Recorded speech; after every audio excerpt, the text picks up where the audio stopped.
क्या कभी आपको ऐसा लगा है कि जिंदगी में कुछ घटनाएं बार बार दोहराई जा रही हैं?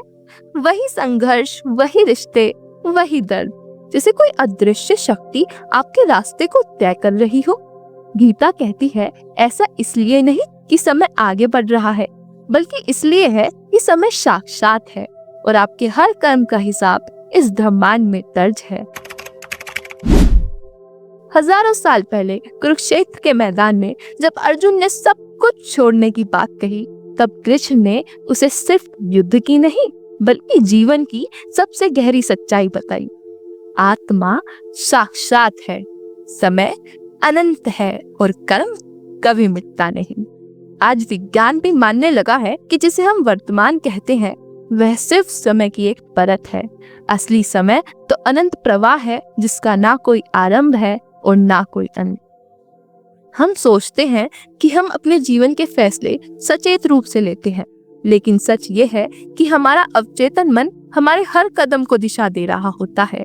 चेतन मन तो बस सतह है, असली गहराई हमारे भीतर के उस हिस्से में है जहाँ हमारे सारे अनुभव, भावनाएं और कर्मों की छाप पड़ी होती है। गीता इसी को संस्कार कहती है।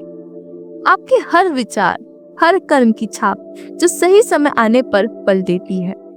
गीता के 11वें अध्याय में कृष्ण अर्जुन से कहते हैं, कालोऽस्मि लोकक्षयकृत प्रवृद्धो लोकान् समाहर्तुमिह प्रवृत्तः। यानी मैं ही काल हूँ जो सबको चलाता है और सबका अंत भी करता है।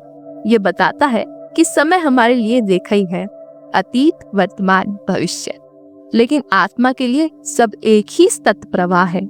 इसी वजह से कुछ लोग ध्यान में या सपने में आने वाली घटनाओं को पहले ही महसूस कर लेते हैं, क्योंकि आत्मा समय की सीमाओं से परे होती है।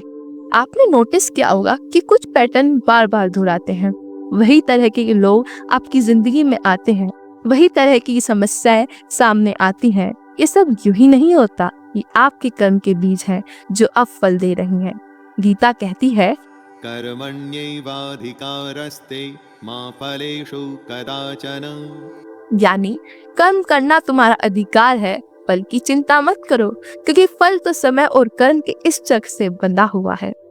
अब सवाल ये है, क्या हम इस चक्र को बदल सकते हैं? गीता कहती है हाँ, जब हम सजग होकर अच्छे विचार, अच्छे कर्म और परिणाम से निर्लिप्त भाव रखते हैं, तो धीरे धीरे हमारा अवचेतन शुद्ध होता है और भविष्य के रास्ते बदलने लगते हैं। यही असली मुक्ति का मार्ग है, समय और कर्म के बंधन से धीरे धीरे मुक्त होना। समय अनंत है, आत्मा साक्षात है और कर्म अटल है, लेकिन इंसान शक्तिहीन नहीं है। हर सजग विचार, हर अच्छा कर्म हमें उस राह पर ले जाता है जहाँ शांति और संतुलन है। गीता ने हमें ये ज्ञान दिया, अब ये हम पर है कि हम इसे अपने जीवन में कब उतारते हैं। तो आज की वीडियो में बस इतना ही। मेरा नाम है जिक्रिंग्स। मिलते हैं किसी नेक्स्ट वीडियो में। जय श्री कृष्णा।